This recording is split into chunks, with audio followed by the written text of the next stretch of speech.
හිරුන්දි ප්‍රකාශන අද බෝසත්කුලේ උසු මංජුසාව කෘතිය එළිදැක්වුවා. හිරුන්දි ප්‍රකාශකයෝ තුලින් ජාතික පුස්තකාලයේදී මාසල සිටිනවා හිරුන්දි ප්‍රකාශක නිර්මාතෘවරයා. මා කැමති මේ මොහොතේ හිරුන්දි ප්‍රකාශක පිළිබඳව මමංකාරී නිවුස් සමග දොඩමළු වන්න. අපි කතා කරමු.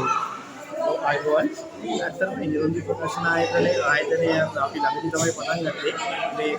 මේ රටේ ඉන්න ගොඩක් ලේඛක ලේඛකවන්ට අත්දීමේ පරමාර්ථය තමයි මේ අපේ ආයතනයේ මූලික පරමාර්ථය වෙන්නේ. මා කැමති දැනගන්නට ප්‍රකාශකයෝ තුලින් පොත් කවර ප්‍රමාණයක් දැනට මුද්‍රණය වී තිබේද? ඔව් අපි ගිය අවුරුද්දේ අගෝස්තු තමයි පටන් ගත්තේ අපේ ආයතනය. දැනට අපි පොත් 6ක් පමණ කරලා තියෙනවා. ඉස්සරම අපි නෝක සමරවික්‍රමගේ පොත් දෙකකින් නෝක සමරවික්‍රම මහත්මියගේ පොත් දෙකකින් තමයි පටන් ගත්තේ. දැනට අපේ ආයතනය ඉදිරියේදී තව මේ වැඩසටහන් කීපයක් ඉදිරිපත් කිරීමට බලාපොරොත්තු වෙනවා.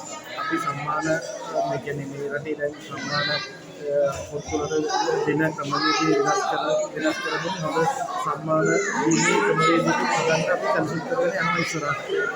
ඒ වගේම මම කැමති මේ හිරුන්දි ප්‍රකාශක අධිපතිතුමාගෙන් දැනගන්නට ඔබේ ප්‍රකාශක ලියෝ තුලින් බලාපොරොත්තු වන්නේ ඔබගේ ඉදිරි බලාපොරොත්තු කෙසේද කියලා දැනගන්න මම කැමතියි. අපි නවක ලේඛකයන්ට අත දෙන්නත් අතදීමත් ප්‍රවීණ ලේඛකයන්ගේ පොත් මේ මුද්‍රණය කරන සමාජගත කිරීමක් තමයි අපේ ප්‍රධාන පරමාර්ථය වෙන්නේ. දැනට සාහිත්‍යයේ මිනිසා පොඩක් ඈත් වීගෙන යනවා. ඒ සමගම අපේ පරමාර්ථය තියෙනවා ළමා කෘති සහ ළමා සාහිත්‍ය පිළිබඳව දැඩි අවධානයක් යොමු කරමින් ඊට සම්බන්ධ වෙන්නේ. හිරුන්දි ප්‍රකාශකයෝ දුරකථනයේ සඳහන් කළේ 076යි 297යි 85යි 57. ඔබට පුළුවන් හිරුන්දි ප්‍රකාශකයෝ තුලින් පොත ප්‍රකාශයට පත් කරන්නට. මම අතුපෝරාලේ ගෙඩිය මමකාරී නිවුස් එකේ ජාතික පුස්තකාලයේ සිට ස්තුතියි.